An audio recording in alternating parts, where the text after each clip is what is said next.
আসসালামু আলাইকুম রহমতুল্লাহি ওয়া বারাকাতুহু।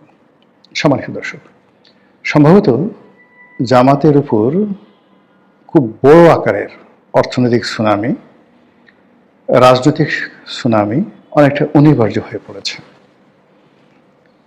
এই দলটি যারা করেন এর মধ্যে 99.99% লোকই on good faith and good ট্রাস্টে। তারা বিশ্বাস করেন যে জামাত করলে জান্নাতে যাওয়া যায়। তারা বিশ্বাস করেন জামাত যারা করে ভালো মানুষ।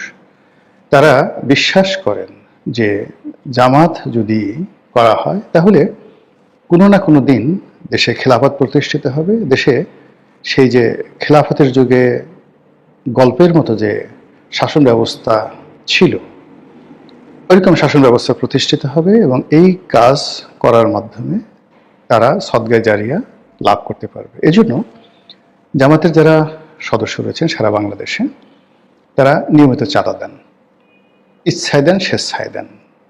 একেবারে যারা একেবারে ছাত্র শিবিরের যারা সাধারণ কর্মী তারাও কিন্তু একটা নির্দিষ্ট পরিমাণ চাঁদা দিয়ে থাকেন। অন্যদিকে জামাতের যারা রোকন রয়েছেন তাদের সংখ্যা কত আমি জানি না। এই রোকনরা তাদের যে বাৎসরিক আয় সেই বাৎসরিক আয়ের একটা বিরাট অংশ স্বেচ্ছায়, কখনো 5%, কখনো 10%, এমনকি 20% শোনা কথা আমি জানি না, তারা জামাতের ফান্ডে জমা দেন। এবং এদের সংখ্যা যদি 2 কোটি হয় তাহলে কি পরিমাণ হয়, এবং এই কাজগুলো তারা খুব সততার সঙ্গে করেন। তো জামাতের যে ফান্ড, তারা যে নর্মাল চাঁদা নেন, রোকনদের আয়ের একটা ইনকাম রয়েছে, সেই ইনকাম নেন।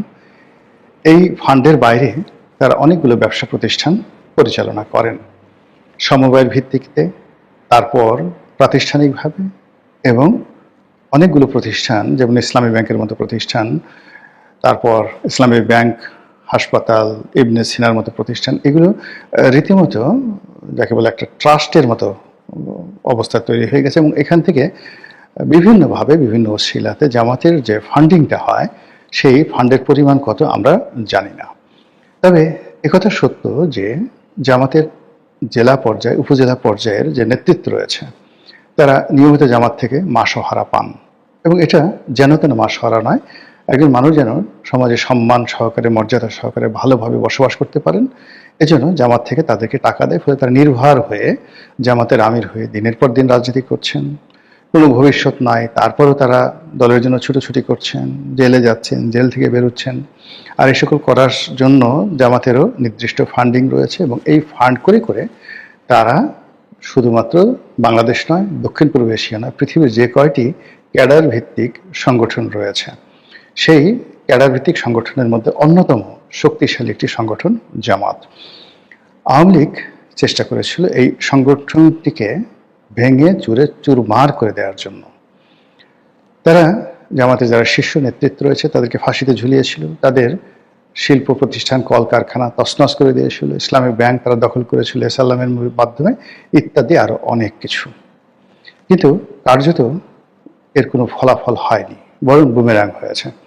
জামাতের যে শীর্ষ নেতৃত্ব যারা ছিলেন, যাদের প্রজ্ঞা ছিল, মেধা ছিল, রাজনৈতিক গুণাবলী ছিল, এবং যাদের সঙ্গে নেগোসিয়েশন করা যেত, তাদের অবর্তমানে যারা আসছে তারা বেশিরভাগ ক্ষেত্রে অনভিজ্ঞ, বেশিরভাগ ক্ষেত্রে উগ্র, এবং মোনাফিকি চরিত্রের অধিকারী রয়েছে অনেকে। আবার এদের যে ব্যক্তিগত সততা, এটা আগের জমানার জামাতি নেতাদের মতো নয়।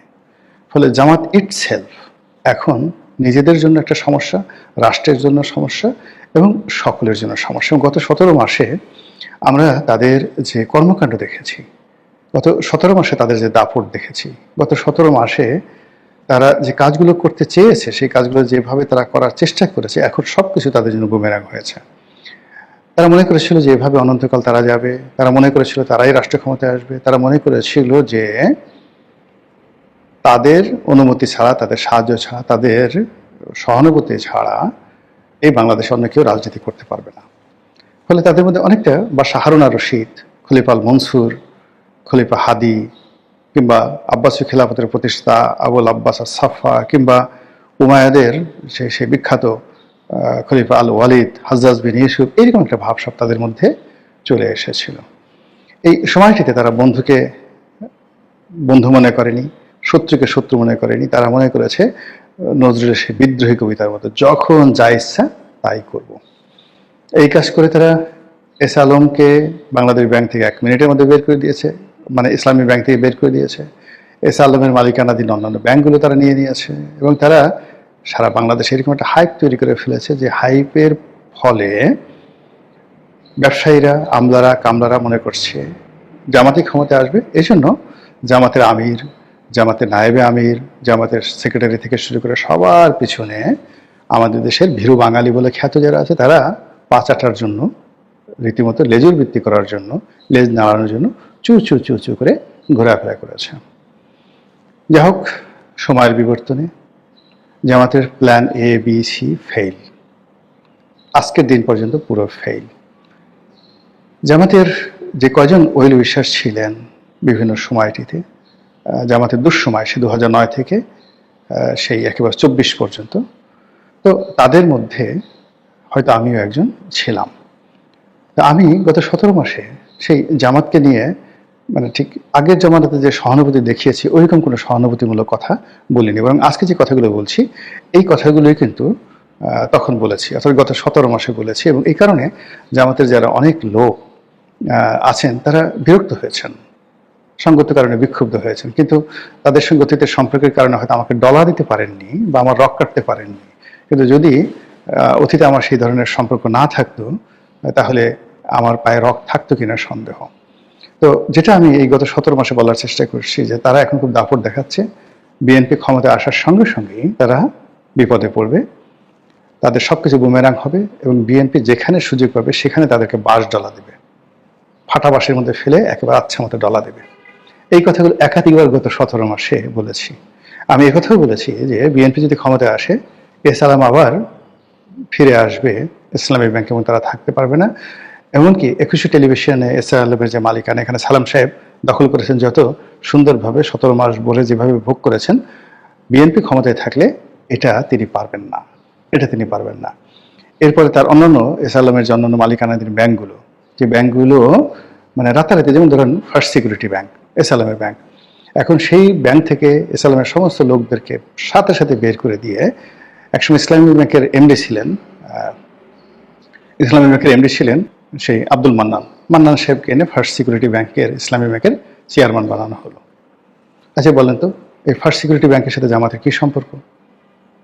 কিন্তু জামাত এই কাজগুলো করেছে। এখন এস আলম যদি ফিরে আসে, ফিরে এসে যদি ডলার শুরু করে, তাহলে ডলারটা কোন দিকে যাবে বলেন তো?